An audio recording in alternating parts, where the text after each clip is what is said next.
Assalamualaikum warahmatullahi wabarakatuh. Selamat siang Binusian. Yang terhormat Bapak Nurbertus selaku Primeris Instruktur dan Bapak Priskardus selaku Secondary Instruktur mata kuliah Karakter Building Kewarganegaraan. Perkenalkan, saya Syarfa Sucipto, NIM 26023-07782, Program Studi Teknik Industri, Bina Nusantara University. Kali ini saya akan mempresentasikan hasil dari proyek yang berjudul Transformasi Digital untuk Mendukung Industri Berkelanjutan dan Inovasi di Era Revolusi Industri 4.0 terkait SDGs nomor 9 yaitu Industry, Innovation, and Infrastructure. Menurut data yang telah dirangkum pada beberapa laman dan sumber referensi yang melatar belakangi proyek ini adalah yang pertama adalah adanya tantangan kepada kita semua bagaimana cara menyikapi transformasi industri di era revolusi industri 4.0. Yang kedua yaitu adanya keterbatasan inovasi teknologi dan infrastruktur. Yang ketiga PDB untuk riset dan pengembangan masih jauh di bawah rata-rata global. Dan yang terakhir yaitu sehingga diperlukan strategi inovatif untuk mentransformasi ekosistem industri dengan penulis berkomitmen mendukung pencapaian tujuan pembangunan berkelanjutan yang dalam hal ini SDGs nomor 9. Dari latar belakang yang telah dipaparkan, dapat ditarik rumusan masalah yaitu yang pertama, bagaimana tingkat kesiapan infrastruktur dan sumber daya manusia Indonesia mempengaruhi adopsi inovasi teknologi di sektor industri. Yang kedua, apa saja faktor yang secara signifikan menghambat pengembangan ekosistem inovasi yang berkelanjutan dalam konteks industri nasional. Yang ketiga, strategi apa yang paling efektif untuk meningkatkan kapasitas inovasi dan daya saing industri Indonesia dalam kerangka pembangunan yang berkelanjutan.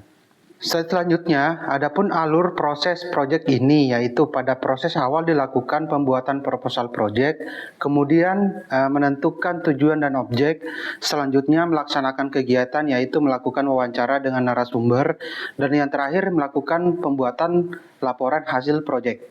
Untuk hasil temuan di lapangan, dari hasil wawancara yang dilakukan pada salah seorang narasumber, dalam hal ini salah satu karyawan PLN UP3B Kalimantan, didapatkan temuan sebagai berikut. Untuk pada tingkat kesiapan infrastruktur, sebenarnya telah memiliki infrastruktur yang memadai untuk mendukung sistem kelistrikan yang andal. Digitalisasi dalam pelaporan gangguan transmisi menunjukkan kesiapan teknologi yang baik. Dari sisi SDM, sumber daya manusia yang ada sebagian besar telah berkompeten untuk ikut berpartisipasi dalam pengembangan teknologi saat ini.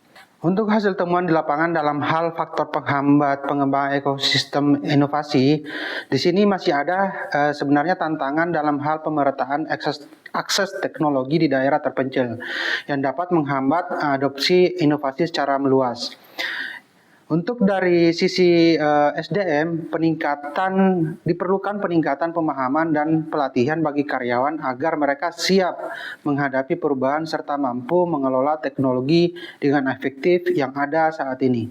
Selanjutnya, strategi untuk meningkatkan kapasitas inovasi dan daya saing, menurut dari narasumber, inisiatif seperti Revolution untuk mempercepat pelaporan gangguan transmisi menunjukkan pentingnya inovasi dalam meningkatkan efisiensi dan keandalan layanan. Selain itu, diharapkan terciptanya budaya inovasi di internal PLN sehingga karyawan termotivasi untuk mengembangkan ide-ide baru yang berkontribusi pada keberlanjutan dan efisiensi operasional. Dari hasil temuan pada wawancara tersebut, kemudian ditentukan solusi yang dapat mendukung industri berkelanjutan dan inovasi di era revolusi industri 4.0. Adapun solusi yang ditawarkan yaitu yang pertama, peningkatan infrastruktur digital. Yang kedua, penguatan kapasitas SDM. Yang ketiga, kolaborasi antar sektor. Kemudian, penguatan keamanan data dan regulasi. Dan yang terakhir, dukungan finansial dan insentif untuk teman-teman yang melakukan inovasi. Baik, selanjutnya refleksi pribadi dari saya dari sisi self-awareness, menyadari pentingnya kesadaran diri dalam memahami kontribusi individu terhadap tujuan berkelanjutan perusahaan ini sangat penting menurut saya. Karena dengan melakukan inovasi seperti Revolution pada sesi wawancara dengan salah satu karyawan PLN UP3B Kalimantan dapat mempercepat durasi gangguan yang sebelumnya lebih lambat menjadi lebih cepat untuk melakukan perbaikan pada jaringan transmisi. Kemudian adaptability.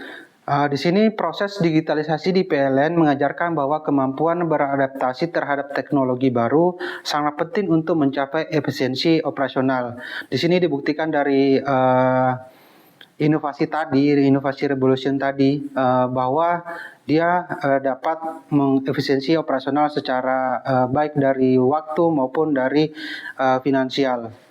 Selanjutnya, collaboration. Keberhasilan transformasi digital PLN bergantung pada kolaborasi yang kuat antara divisi dan pemangku kepentingan. Di sini jelas bahwa kita perlu berkolaborasi untuk mewujudkan salah satu tujuan kita dalam hal ini adalah pengembangan teknologi dan pengembangan yang tentunya dapat meningkatkan efisiensi operasional di perusahaan. Adapun referensi yang kami gunakan, kami mengambil dari beberapa data dari website. Yang pertama yaitu dari antaranews.com, yang kedua ada kemenperin.co.id, dan ada juga dari econ.go.id. Demikian presentasi yang dapat saya sampaikan terkait proyek kali ini, terkait judul transformasi digital untuk mendukung industri berkelanjutan dan inovasi di era revolusi industri 4.0 terkait SDGs nomor 9. Terima kasih atas perhatiannya. Mohon maaf jika ada kesalahan. Wassalamualaikum warahmatullahi wabarakatuh.